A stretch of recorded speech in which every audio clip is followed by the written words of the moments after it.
good morning and welcome to Money Control. This is Morning Trade and I'm Karunya Rao. Over the next half hour, we prep you for all the action that is likely to pan out in the market today, whether it's actionable trading strategies, sectoral trends, or your stock queries. We will address them all. But before we kickstart, let's see what the global handover looks like because it's been rather weak actually. Weakness continues on Wall Street for a third straight session as investors weigh the possibility of recession in 2023. The Nasdaq and S&P 500 close with cuts of up to 0.5%, while the Dow closes flat ahead of weekly jobs data due later today. All key indices headed for a losing week. Stocks in the Asia Pacific, meanwhile, are mixed as recession fears weigh. The SGX Nifty signals a flat start for the Indian market. European markets close lower as global sentiment wavers on recession fears there as well. Now back home today, what are we going to focus on? What explains the strong surge in metals basket? Also in focus will be real estate players Lodha and Sobha, along with Triveni Engineering and Lumax Industries.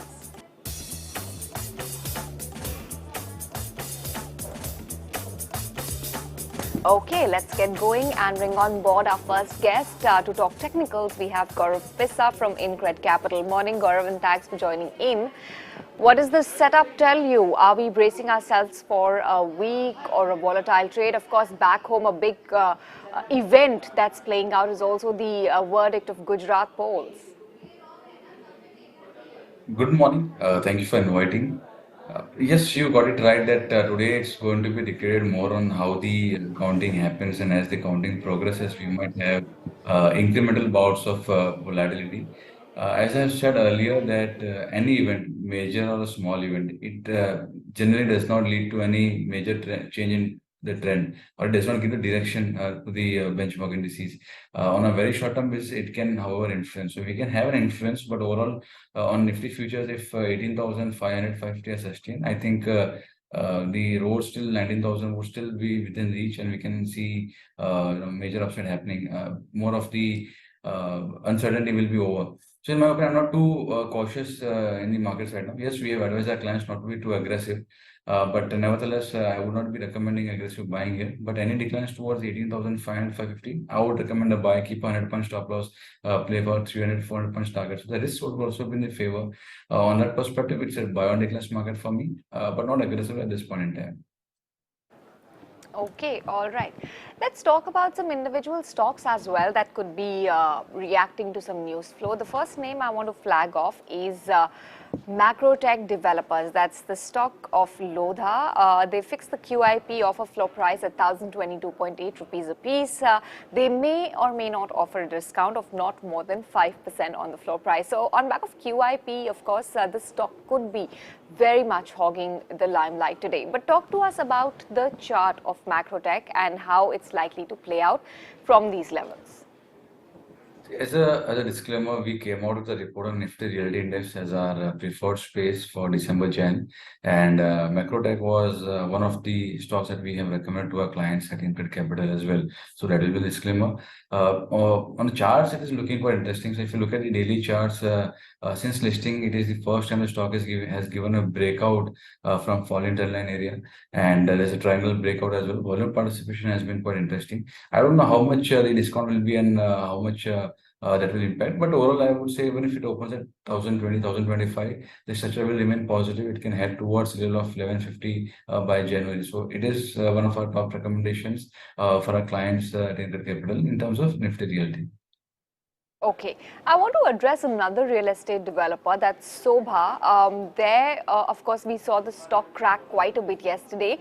ED has attached Sobha's land assets worth 200 crore rupees. The FIR was registered by Haryana police for violating the rules laid down by the DTCP of Haryana and for defrauding home buyers.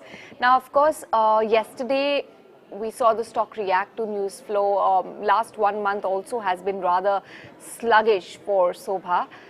Does it have enough potential to also perform well from these levels? It is trading near support, so 600, 610 is a support area. This was not part of our report that we came out with.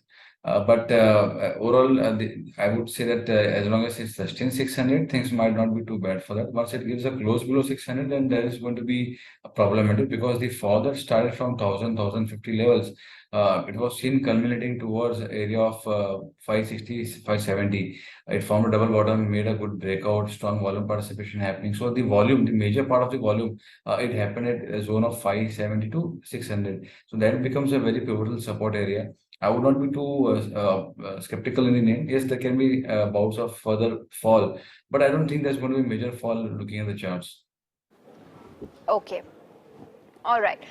Moving on to stock number 3, Triveni Engineering, another name from the broader markets. Now, what we are given to understand is that the promoter is likely to sell 7% stake in the company. These are going to be shares worth 500 crore rupees, and the price point or the selling price could be anywhere between 280 to 285 rupees a piece. Again, this is something that we're picking up from reports right now. It's yet to be officially announced.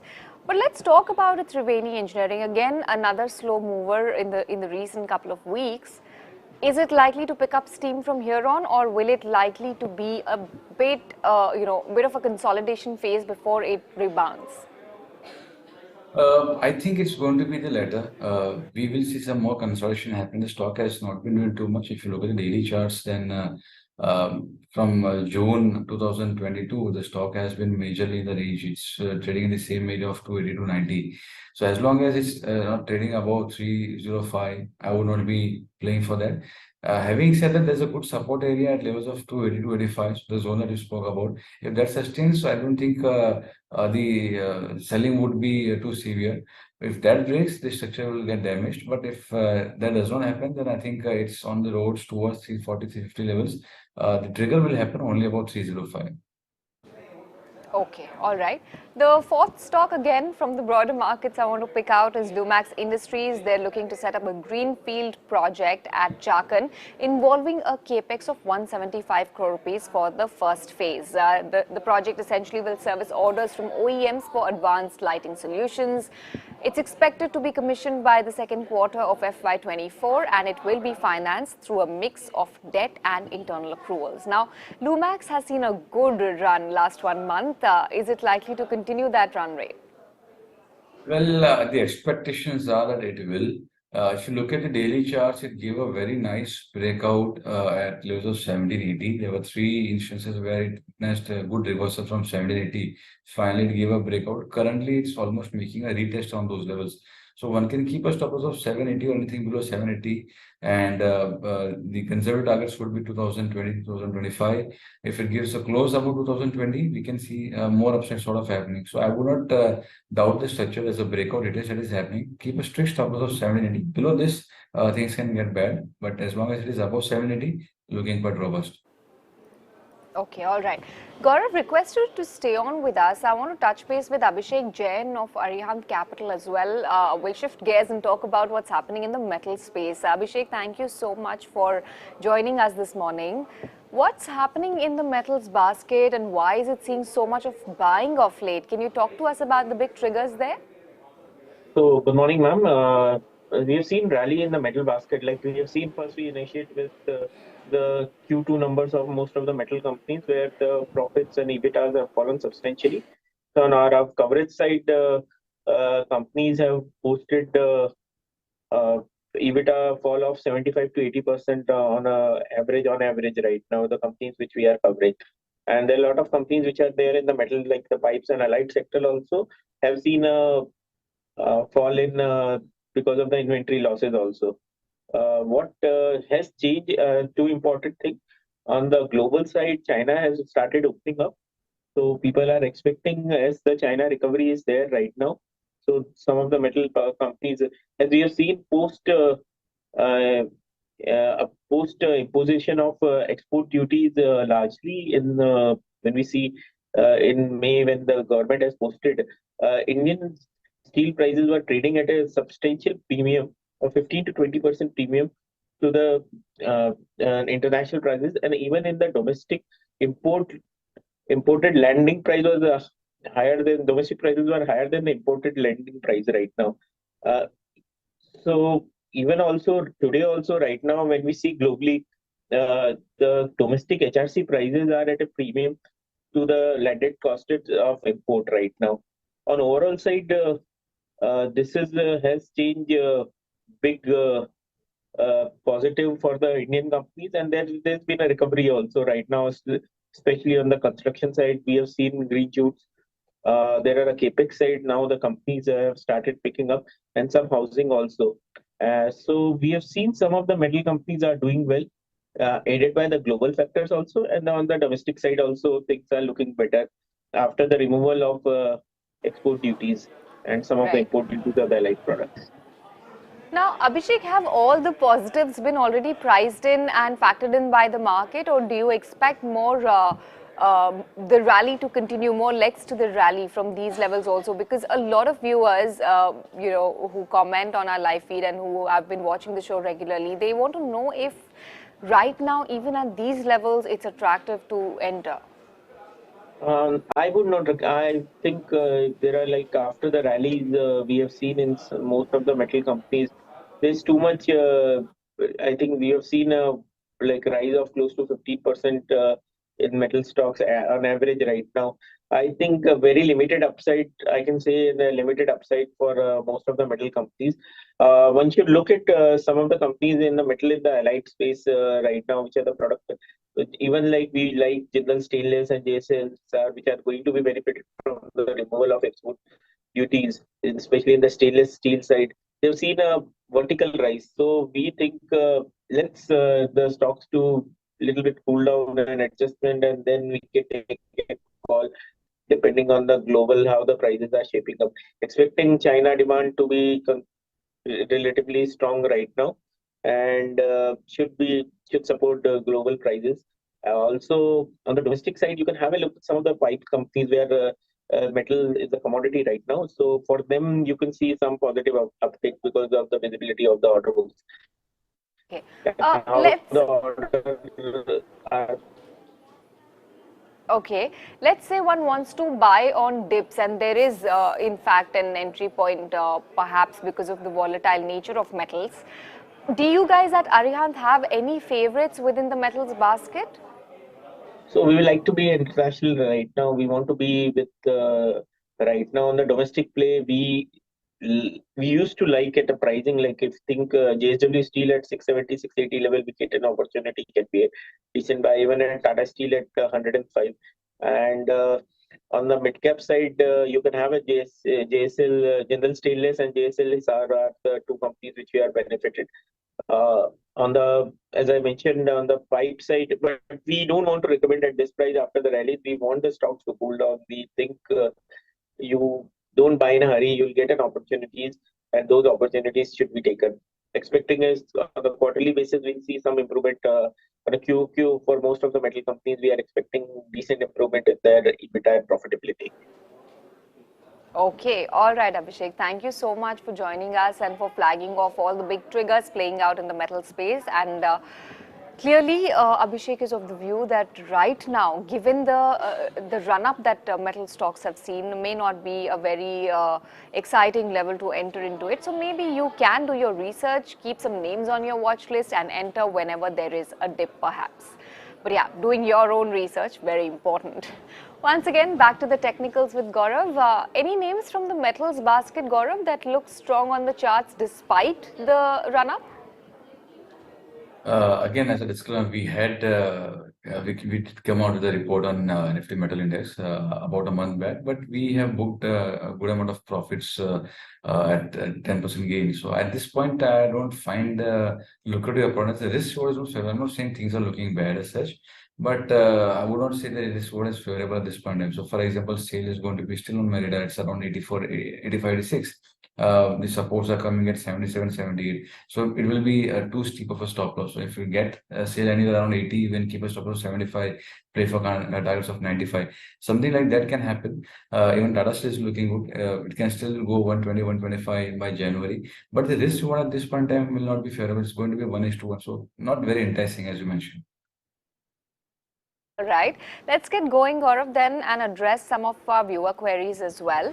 A couple of questions coming in from the consumer space and consumer oriented companies. The first one is from Vignesh. He wants your view on Marico.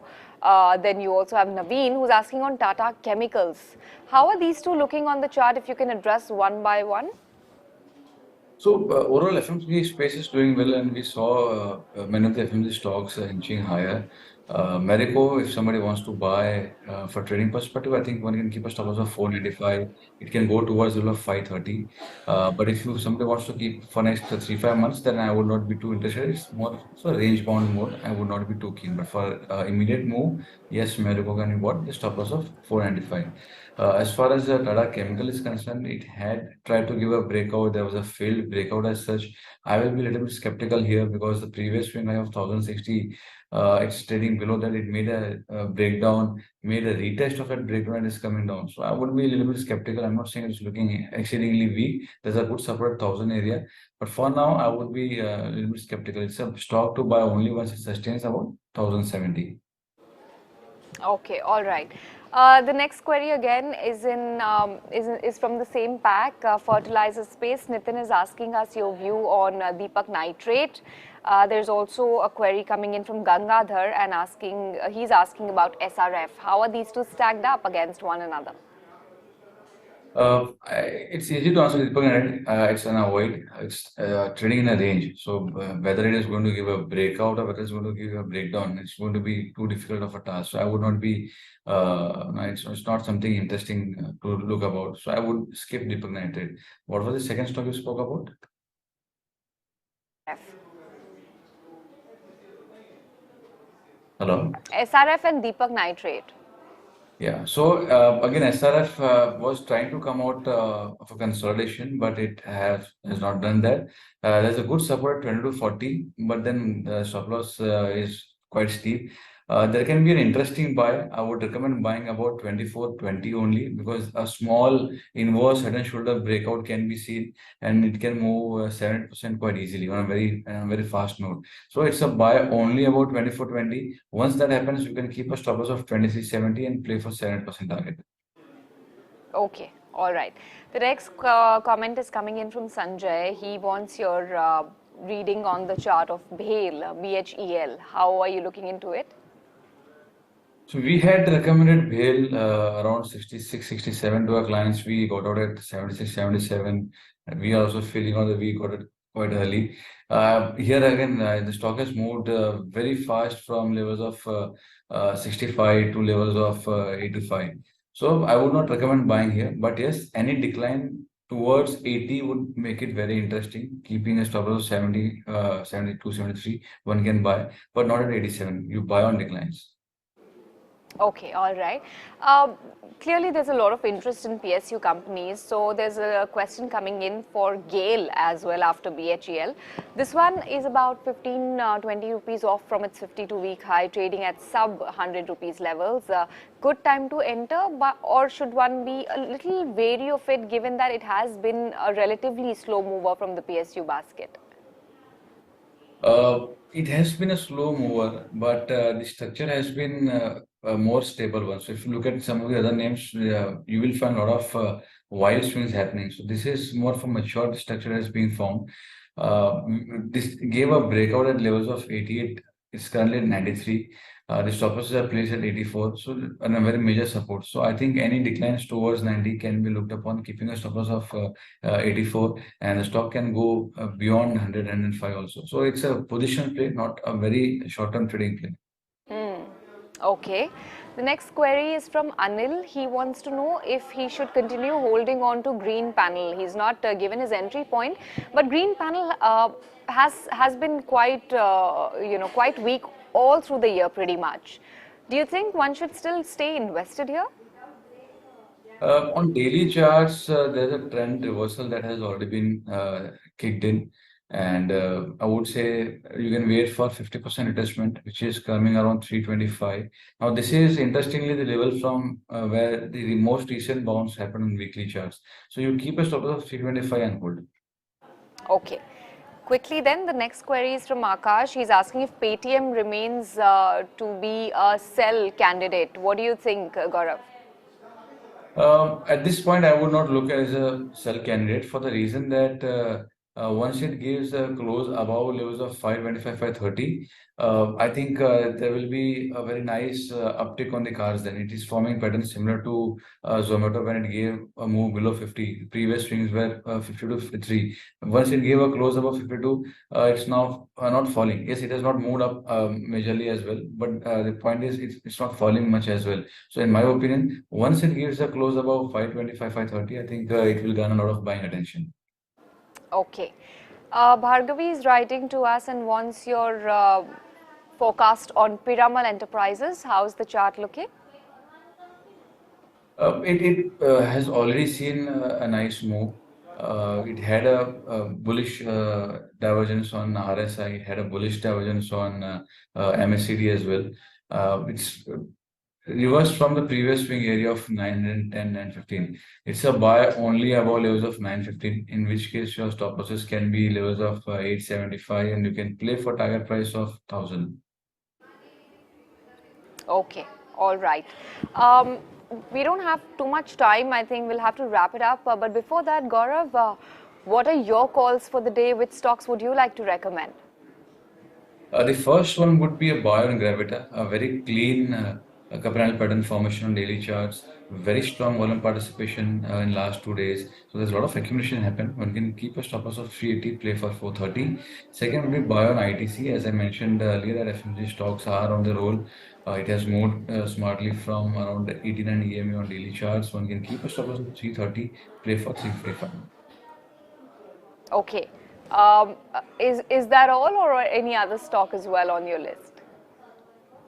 We have kept Reddington on the radar as well, but I wouldn't follow buying for that. Okay, so buy on Gravita and ITC is something that Gaurav would like to recommend. With that, thank you so much, Gaurav, for joining in and for helping out our viewers as well. We'll wrap it up right here on Morning Trade. Thank you so much for tuning in.